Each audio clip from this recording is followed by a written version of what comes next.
I got asked so much if I was going to do a comparison between the Osmo Action 5 Pro and the Osmo Nano. Of course, I wouldn't leave you guys hanging. So in this video, I'm going to walk through the key differences and also show you loads of footage comparisons so that you can decide which one you prefer. And I am dead set on the one that I like the most, and I'll tell you at the end which one it is and why, so make sure you stick around. Shortly, I will also tell you which footage is from which camera, just so that you can have an idea of which one you like the look of without thinking about which camera it necessarily is. But before I tell you, here are a couple key differences between the two cameras. Both of these cameras are waterproof, however the Osmo Nano's vision dock is only splash proof as it has an IPX4 rating. So it's not waterproof in the sense that you can submerge it in the water.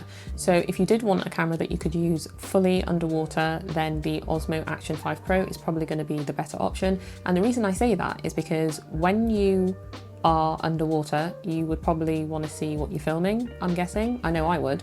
So having a screen is actually incredibly useful, and you wouldn't have that on the Nano because you can't use the vision dock. So that is something to bear in mind. So with the Osmo Action 5 Pro, you can fully submerge it and you don't need a case up to a certain depth.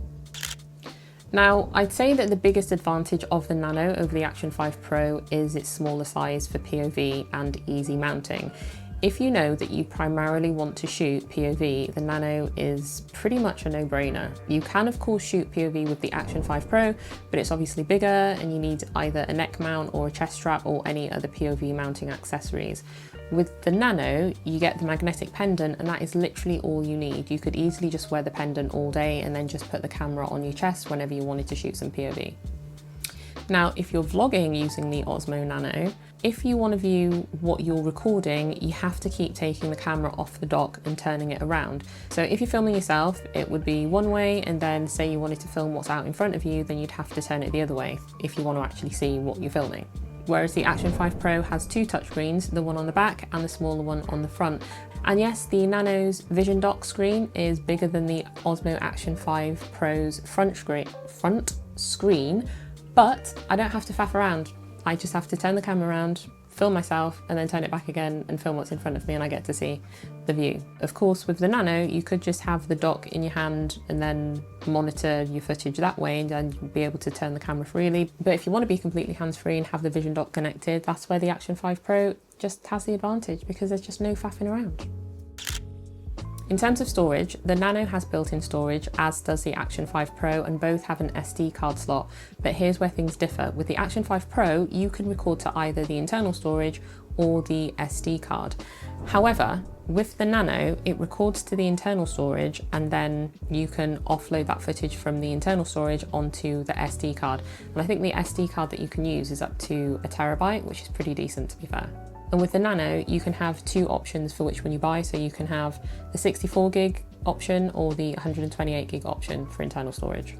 There is one other thing to be mindful of with the Nano is if you have the vision dock disconnected from the camera, you can't review your footage. You have to connect the vision dock to the camera in order to actually play back your footage. So just something to be aware of. But you'd be told that anyway, the camera will tell you.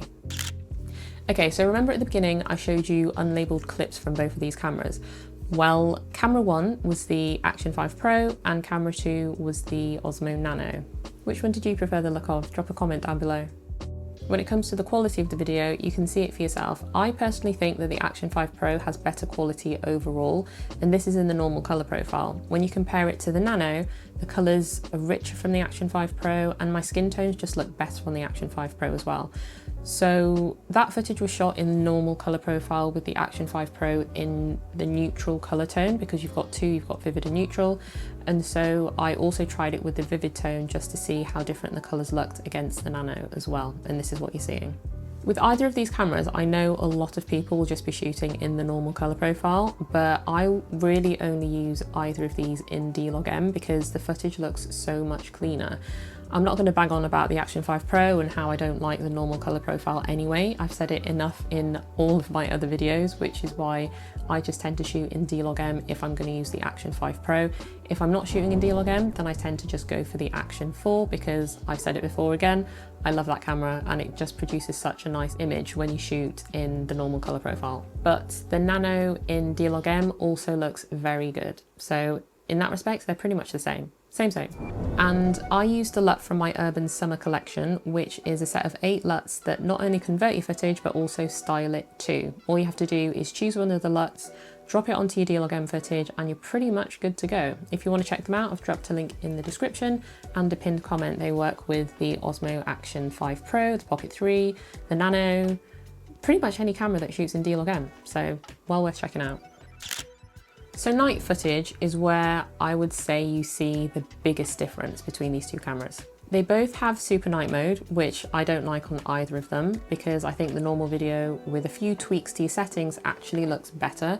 Super night mode just kind of looks unnatural to me, and I really just don't like the way my skin looks either. It's just, the overall image just doesn't look great to me. So I'd always opt for just shooting in the regular video and, like I said, tweaking the settings till you get the best look.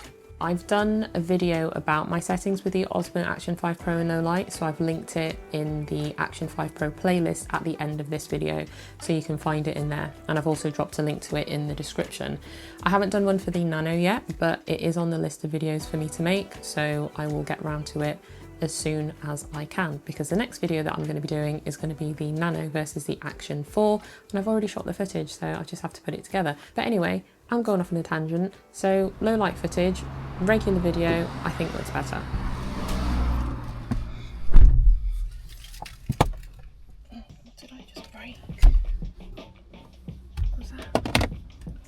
Okay, so at the beginning I said I would tell you which camera I prefer based on how I would primarily use it.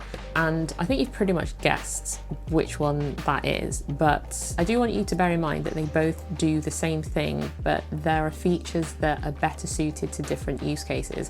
And given that I don't shoot a whole lot of POV footage, the Action 5 Pro would be the one that I reach for over the Nano. But if I know I'm going to be going somewhere or doing something where I know POV would be the better angle and I'd mainly be shooting POV, then there's no question that I would go for the Nano, because it's just easier and it's less faff, and you have that pendant which just makes it easy to just attach it there.